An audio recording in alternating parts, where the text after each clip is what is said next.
Force, as thus determined, since it is conceived as force or as reflected into itself, is one side of its notion, but posited as a substantial extreme, and moreover with the express character of a one. The subsistence of the unfolded matters outside of force is thus precluded and is something other than force. Since it is necessary that force itself be this subsistence, or that it express itself, its expression presents itself in this wise, that the said other approaches it and solicits it. But as a matter of fact, since its expression is necessary, what is posited as another essence is in force itself. We must retract the assertion that force is posited as a one, and that its essence is to express itself as an other which approaches it externally. Force is rather itself this universal medium in which the moments subsist as matters. Or in other words, force has expressed itself, and what was supposed to be something else, soliciting it, is really force itself. It exists, therefore, now as the medium of the unfolded matters. But equally essentially, it has the form of the supersession of the subsisting matters, or is essentially a one. Consequently, this oneness, since force is posited as the medium of the matters, is now something other than force, which has its essence outside of it. But since force must of necessity be this oneness which it is not yet posited as being, this other approaches it, soliciting it to reflect into itself. In other words, force supersedes its expression. But in fact, force is itself this reflectedness into self, or this supersession of the expression. The one-sidedness in the form in which it appeared, that is, as an other, vanishes. Force is this other itself. It is force that is driven back into itself. In section 137, we're going to play out this idea of force a bit more. We're beginning from what Hegel calls the notion of force, and we've been using this term force in itself, or force reflected into itself, pushed back into itself, force per se, force proper, and then thinking about expression as sort of like, well, that's what force does, or that's just something that flows out of it. And we're going to see that expression is something really integral to force. But we're going to begin by saying, well, the notion of force is really about force as force, so as something reflected into itself as a unity, as a one. And force is in some way expressed onto these indifferent matters which constitute some sort of other to force. They are not force itself. They are something that force acts upon. Something that's there outside of force that force then can intersect with, you might say. Now, what we're going to be doing in this section is realizing that that point of view is actually one-sided and mistaken, and that we have to go on to a more adequate point of view. So let's see how this happens, he says. We have this character of a one, of a unity to force, and then it's expressing itself onto these unfolded matters. There's something other than force, and he says, since it's necessary that force itself be this subsistence, this existence, this substantiality of those matters, or that it express itself, its expression presents itself in this wise, that the other approaches it, and I should put approach here, approaches it and solicits it. So the other, the matters themselves have a kind of receptivity or an aptness for force to be exercised upon them. And we can think about this in terms of all different types of force. Objects that are affected by gravity, which is one of the examples that Hegel's going to use later on. Why are they affected by gravity? It has to do with something that is of the nature of those different unities, those different objects, those different independent things. Namely, they have mass, right? That solicits the action, Hegel says, of the force upon them, or the binding capacity of the force, the determination that's going to happen through this force. So he says, now, because its expression is necessary,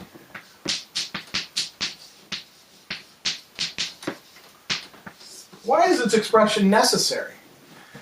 Well, it's necessary in two ways, really. It's being necessitated in part by this other that is approaching it and soliciting it. You might say that force is being, in a certain way, not just solicited, but provoked. Something is coming forward and saying, all right, what do you got? Act upon me. Make me do something. Make me relate to something. Make me think something, right? But there's a deeper thing to here as well. If you don't have action or expression, literally in German, this expression is Äußerung, externalization, being made into something that you can actually observe, something that is out there, not just in there, right? This is the outer, this is the inner. If you don't have that, then you don't actually have force, because force is force precisely by not just hanging by itself like a wallflower at the dance, waiting for somebody to come and ask it, and even turning all of its potential dance partners down, but because it actually gets out there and does something. So it's necessary for force to externalize or to express itself. If that's the case, then there's some implications here. That means that the notion of force has now been expanded. It no longer just includes force as force, but just as equally force as expression. So he goes on and he says, what's posited as another essence is in force itself. This is all within force. We must retract the assertion that force is posited as a one and that its essence is to express itself as an other. So this relationship between one and other now is being modified to a certain extent, which approaches it externally. Force is rather itself this universal medium. Force is just as much this universal medium in which the matters have their subsistence as it is something outside of them and, you might say, ready to be externalized upon them or externalized within them. So he says, force is this universal medium in which the moments subsist as matters, or in other words, force has expressed itself. Force has externalized itself. Force has unfolded itself from its interiority into exteriority. What was supposed to be something else, soliciting, is really force itself. So this other turns out as well to be force. This is a very important transition point, because what this means is that we thought that there was something outside of the scope of force that force could act upon, right? So something outside of it ontologically that then force could interact with in reality. But the reality has turned out to be that force actually encompasses all of this. That force is engaged in, unfolding itself into something that appeared to be an other, but is really just force. And he goes on and says, here we go. It essentially is a form of the supersession, the Aufhebung, right, of the subsisting matters, or is essentially one. So this oneness, since force is posited as the medium of the matters, is now something other than force, which then has its essence outside of itself, right? It looks like at first we're doing this externalization, and force is becoming other than itself. But since force must of necessity be this oneness, which it is not yet posited as being, this other approaches it, soliciting it to reflect itself into itself. That is, force supersedes its expression. Force, over here, supersedes its expression by the very fact that all of this soliciting stuff itself is also force. So he says, the oneness in the form in which it appeared as an other vanishes. Force is this other itself. So now, what are we being posed with? We actually have Do we have two different forces? Do we just have force in two different ways or two different places? There's this action of soliciting that's going on, an action of expression. These matters now are not that important. They're just sort of getting bound up within it. They're going to assume an importance later on. But now we're going to be looking at the interplay between force and force.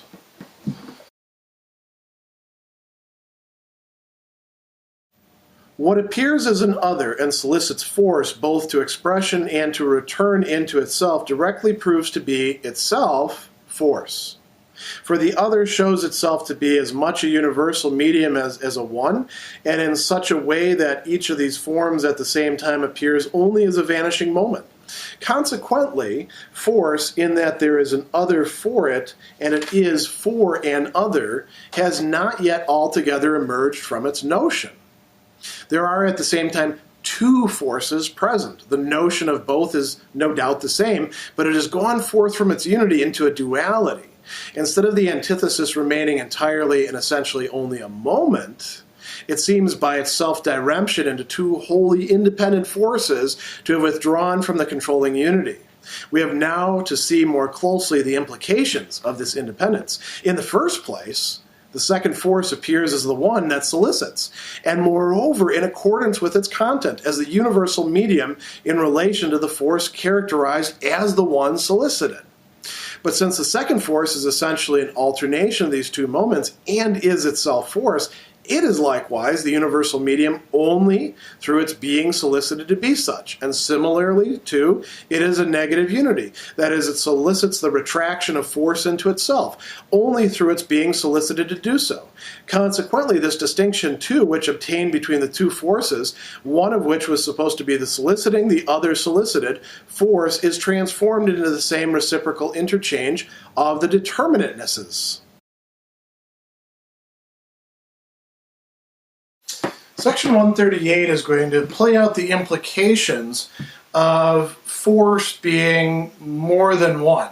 Force having shown itself in the previous section to, in its expression or its externalization, its Äußerung, to be running into force itself. And the question is, can this be brought into a kind of unity, or do we have to think about there being two distinct, not entirely separate, but certainly distinguishable forces?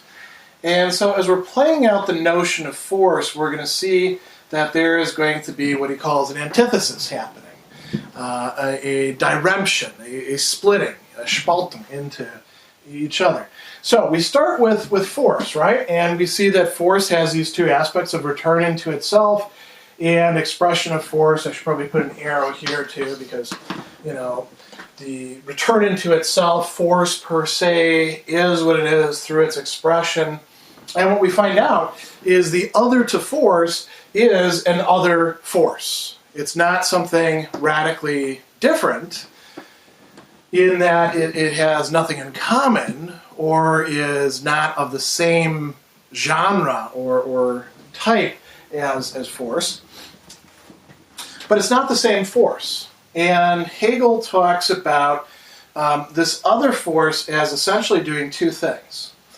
One is that it offers a universal medium to the other force, the original force. It offers the universal medium in which this expression of force can occur. And what's the universal medium? Those different moments, those different, independent matters, all that sort of stuff. There has to be something for force to be exercised upon in order for there to be an expression of force. But what we're seeing here is what force is being externalized into, outered into, projected onto, is itself something dynamic as well. It's not something purely static, a matter that just sits there and accepts whatever comes its way. In part because this other force solicits this very set of actions of the expression of force and the return into itself out of expression on the part of the original force. And this soliciting action is something that this other force is contributing. You might say that is the action of this other force. So what's the upshot of this? He says, there's two forces present. The notion of both is no doubt the same, right? So we have the same basic notion of force, but it's gone forth from its unity into a duality.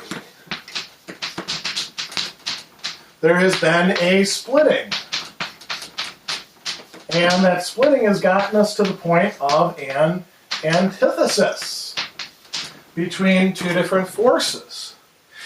Force has not turned out to be the simple idea or concept or reality, not the simple notion that we wanted it to be. It turns out that its notion, when we explore it, is actually more complex and reflexively complex because it's force that's affecting force in this case. So he says, we now have to see what the implications are of this independence of these two forces from each other. So what is it? He says, well, in the first place, the second force appears as the one that solicits, in accordance with its content as the universal medium in relation to the force characterized as the one solicited. Okay, so far, so good. We already knew that. We already got to that point. What further?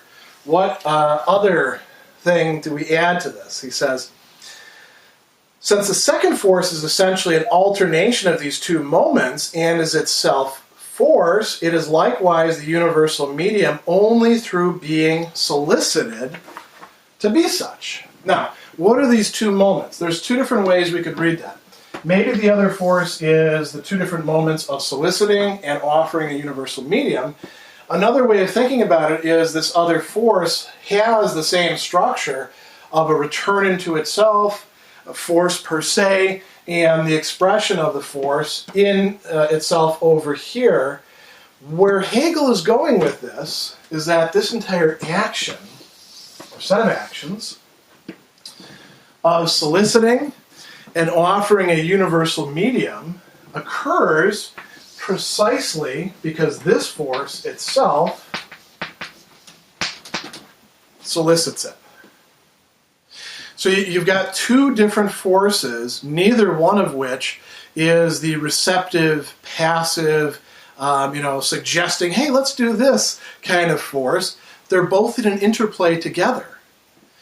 Which one came first? Well, perhaps neither one. As we're working through it dialectically, we find out that there's a reciprocity here that we didn't understand before this. So he says, the second force is a universal medium only through its being solicited to be such.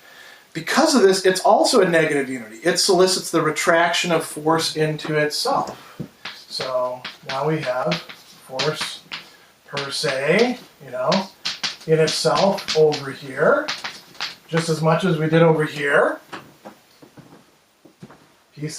Per se. You might say the chalkboard solicits me to misspell things, right? It offers me that possibility. And the Hegel gets me so worked up that I leave out letters that I should be putting in there, in the expression, in the externalization. So, going on with this, he says, it also solicits the retraction of force into itself only through its being solicited to do so. So this distinction which obtained between the two forces, one which was supposed to be the soliciting force, this other force over here, the other, the solicited force, is transformed into the same reciprocal interchange of the determinatenesses. What does that big fancy phrase at the end mean? It means that these two forces are actually in a state of sort of mirroring with each other. There's a reciprocity there. Both forces are soliciting the other force to be what it is. Neither force can be what it is without the contribution, without the interchange with the other force. So you don't get one force without the other. You can strip them away from each other in abstraction or your imagination. But if what we're trying to attend to here through phenomenology is the reality of these things is interconnected, then we can't think the two forces apart from each other without ceasing to actually think those two forces and to think something that's less real, less dynamic, less dialectical. So where are we going to go from here? Now we're going to look at how two reciprocal forces connect with each other. The interplay of the two forces thus consists in their being determined as mutually opposed, in their being for one another in this determination, and in the absolute immediate alternation of the determinations. It consists, that is, in a transition through which alone these determinations are, in which the forces seem to make an independent appearance. The soliciting force, for example, is posited as a universal medium, and the one solicited, on the other hand, as force driven back into itself. But the former is a universal medium only through the other being force that is driven back into itself. Or it is really the latter that is the soliciting force for the other and is what makes it a medium. The first force has its determinateness only through the other and solicits only insofar as the other solicits it to be a soliciting force. And just as directly it loses the determinateness given to it, for this passes over, or rather has already passed over, to the other.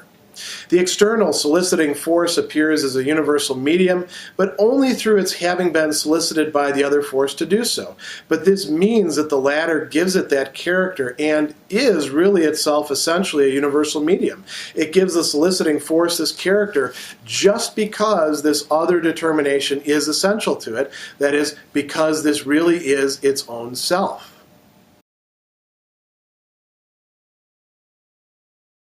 Section 139 begins by telling us three important things about these two forces that have been placed into relation with each other.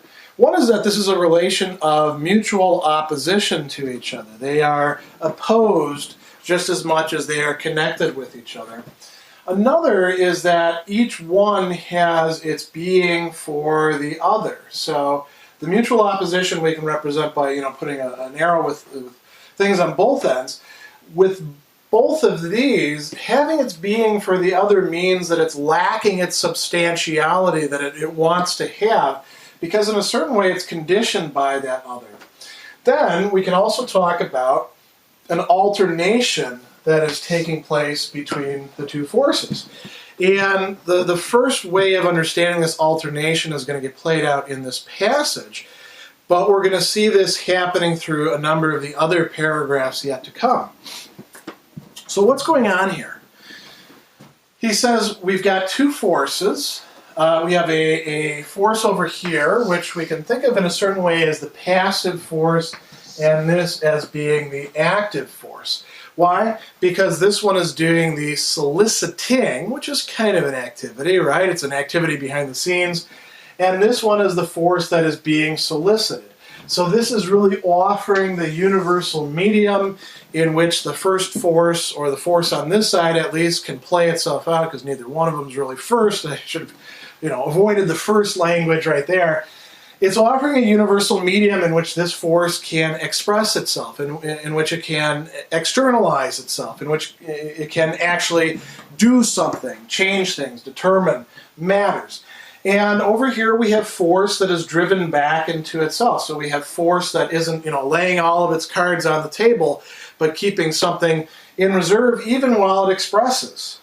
So what we seem to have here are, two forces, one of which is seeming to do the main activity, but it's really doing so because it's being conditioned to do so by the solicitation of the other. Now it gets a little bit more tricky. Hegel is going to say that's not all that's happening. He says the soliciting force is posited as a universal medium, the one solicited as force driven back into itself, but the former is a universal medium only through the other being force that's driven back into itself. It can only offer itself as a universal medium if you actually have some sort of force that can play itself out, that can unfold itself within it. So it says it's really the latter that is the soliciting force for the other. So that's really key. This force over here is actually soliciting the force that we think is the soliciting force, which actually is a soliciting force. It's just that solicitation, I almost said solicitation, but solicitation is happening on both sides.